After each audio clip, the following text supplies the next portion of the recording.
Telugu audio Bible ఆదికాండము 12వ అధ్యాయము. యెహోవా, నీవు లేచి నీ దేశము నుండి నీ బంధువుల యొద్ద నుండి నీ తండ్రి ఇంటి నుండి బయలుదేరి నేను నీకు చూపించు దేశమునకు వెళ్ళుము. నిన్ను గొప్ప జనముగా చేసి నిన్ను ఆశీర్వదించి నీ నామమును గొప్ప చేయుదును. నీవు ఆశీర్వాదముగా నుందువు. నిన్ను ఆశీర్వదించు వారిని ఆశీర్వదించదను, నిన్ను దూషించు వారిని శపించదను.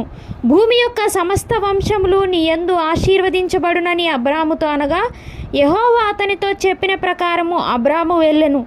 లోతు అతనితో కూడా వెళ్ళెను. అబ్రాము హారాను నుండి బయలుదేరినప్పుడు 75 ఏండ్ల ఈడుగలవాడు. అబ్రాము తన భార్య అయిన శారైని, తన సహోదరుని కుమారుడైన లోతును, హారానులో తానును వారును ఆర్జించిన యావదాస్తిని, వారు సంపాదించిన సమస్తమైన వారిని తీసుకొని కనాను దేశమునకు వెళ్ళుటకు బయలుదేరి కనాను దేశమునకు వచ్చిరి. అప్పుడు అబ్రాము షెకెమునందలి ఒక స్థలము దాకా ఆ దేశ సంచారం చేసి మోరే దగ్గరనున్న సింధూర వృక్షమునొద్దకు చేరెను. అప్పుడు కనానీయులు ఆ దేశంలో నివసించిరి. యెహోవా అబ్రామునకు ప్రత్యక్షమై, నీ సంతానమునకు ఈ దేశం ఇచ్చేదనని చెప్పగా, అతడు తనకు ప్రత్యక్షమైన యెహోవాకు ఒక బలిపీఠమును కట్టెను. అక్కడ నుండి అతడు బయలుదేరి బేతేలుకు తూర్పుననున్న కొండకు చేరి, పడమటనున్న బేతేలునకును తూర్పుననున్న హాయికిని మధ్యను గుడారము వేసి అక్కడ యెహోవాకు బలిపీఠం కట్టి యెహోవా నామమున ప్రార్థన చేసెను. అబ్రాము ఇంకా ప్రయాణము చేయుచు దక్షిణ దిక్కుకు వెళ్ళెను. అప్పుడు ఆ దేశంలో కరువు వచ్చెను. ఆ దేశంలో కరువు భారముగానున్నందున అబ్రాము ఐగుప్తు దేశంలో నివసించుటకు అక్కడికి వెళ్ళెను.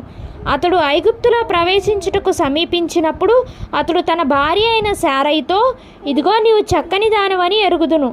ఐగుప్తీయులు నిన్ను చూచి, ఈమె అతని భార్య అని చెప్పి నన్ను చంపి నిన్ను బ్రతకనిచ్చెదరు.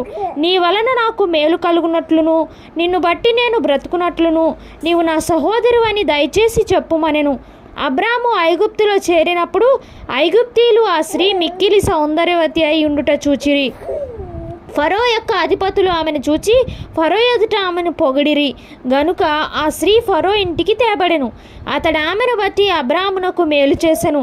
అందువలన అతనికి గొర్రెలు, గొడ్లు, మగగాడిదలు, దాసులు, పనికెత్తలు, ఆడుగాడిదలు, ఒంటెలు ఇయ్యబడెను.